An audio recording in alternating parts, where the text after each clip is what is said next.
Hello viewers, how are you? Hope you are doing well.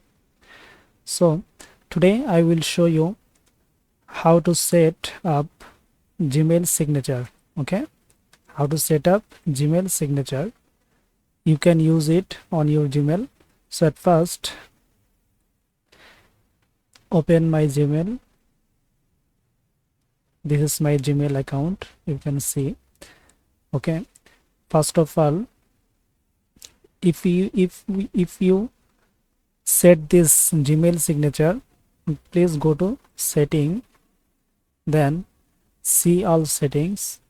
Okay, then scroll down and here is you can see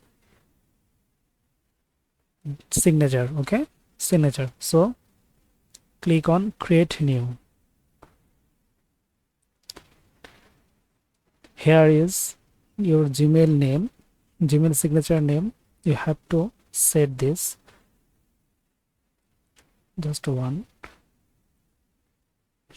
You can set another name, no problem. I just set it as one.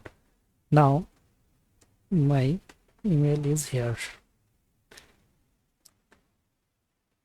I have created this signature earlier, so after this set,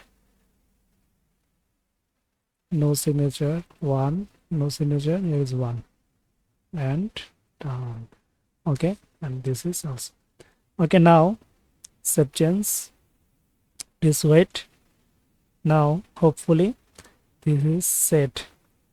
Now we can show here is our Gmail signature. Okay, now if you send Gmail any other people, then you will see here is your Gmail signature. So that's it. Hopeful you are enjoyed this video. Please like, comment and share this video, and thanks for watching.